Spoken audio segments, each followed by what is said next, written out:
Iran के जो attacks है, अभी हमने आपको दिखाया कैसे ऑयल फील्ड को निशाना बना रहे हैं, यानी ईरान रुक नहीं रहा है, लेकिन ईरान अंदर खाने कुछ और भी कर रहा है, ऐसा अंदेशा जाहिर किया जा रहा है। क्या कर रहा है आपको जरा बताते हैं तस्वीर के जरिए, क्योंकि ऐसा लग रहा है कि ईरान परमाणु से खेल रहा है।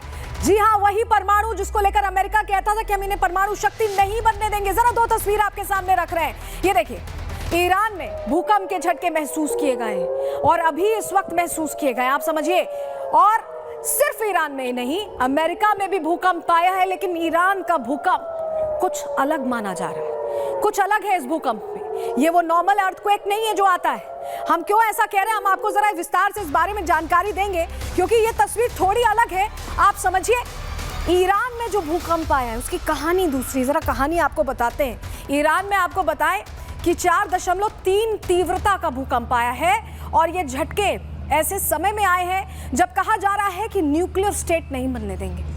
और कहां पर आए ये भी हम आपको बताएं। ये गेराश यूनिवर्सिटी ऑफ मेडिकल साइंसेज है, जो न्यूक्लियर रिलेटेड स्टडीज के लिए कहा जाता है कि वही वो सेंटर है जहां पर न्यूक्लियर स्टडीज चल रही हैं। तो ऐसे में वहीं पर उस इलाके में भूकंप आना, कहीं ना कहीं ये अंदेशा अब पूरी दुनिया जाहिर कर रही है कि क्या ईरान इस मुश्किल वक्त में वो टेस्ट कर चुका है जिसको लेकर अमेरिका बहुत डरा हुआ है, सऊदी डरा हुआ है, इजराइल डरा हुआ है। ये सवाल है। लेकिन इस बीच आपको बताएं कि IAEA ने ट्वीट करके, जो इंटरनेशनल एटॉमिक एनर्जी एसोसिएशन है, उसने ट्वीट करके बड़ी बात कह दी। उनकी तरफ से सीधे सीधे कहा गया है कि ईरान में कुछ तो हुआ है। सोचिए, ये उनकी तरफ से कहा जा रहा है, उनका कहना है कि कुछ डैमेज हुआ है। जो एंट्रेंस है ईरान के underground Natanz fuel enrichment plant का, उसे थोड़ा नुकसान पहुंचा है। नतांज का जो फ्यूल प्लांट है उसे नुकसान पहुंचा है, यानी IAEA को भी अब शंका है कि कुछ तो हुआ है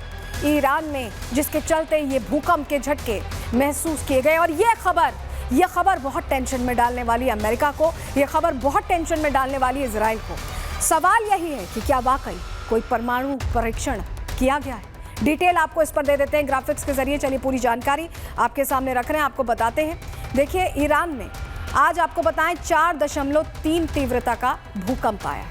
ये भूकंप के झटके महसूस किए गए, वो तस्वीर भी हमने आपके सामने रखी। और ये भूकंप गेराज शहर से 52 किलोमीटर दूर आया और इस भूकंप का प्रभाव काफी दूर तक महसूस किया गया है। और अब दुनिया के अंदर ईरान को लेकर शंका बढ़ गई, टेंशन बढ़ गई।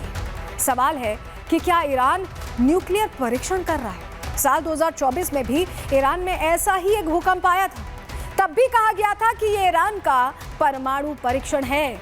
परमाणु परीक्षण के वक्त अक्सर आपको बताएं कि भूकंप के झटके महसूस होते हैं, ये स्टडीज में कहा गया है। हालांकि उसकी तरंगें या विशेषताएं आपको बताएं प्राकृतिक भूकंप से थोड़ी अलग होती हैं, थोड़ी सी डिफरेंट होती है। परमाणु विस्फोट से भूकंप की तीव्रता उसकी शक्ति पर निर्भर करती है। जैसे मेगाटन का परीक्षण 6.9 तीव्रता का भूकंप ला सकता है। परीक्षण को छिपाने के लिए इसे अक्सर पर्याप्त गहराई पर किया जाता है, जिससे ये जानकारियां बाहर ना आए।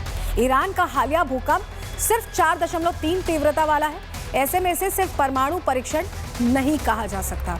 इसको लेकर डिफेंस एक्सपर्ट से भी हमने समझने की कोशिश की कि क्या ऐसा हो सकता है, ये संभव है। उन्होंने क्या कहा है, उन्हें सुनिए। भूवैज्ञानिक सर्वेक्षण और विशेषज्ञों का कहना है यह 4.3 हल्का भूकंप है। यदि परमाणु परीक्षण होता, रिक्टर स्केल पे ये 5.7 होना था। और इसका जो पैटर्न है परमाणु परीक्षण का, वो एक अलग किस्म से है। वो जैसे अभी हल्के झटके लगे हैं वो वैसा नहीं है।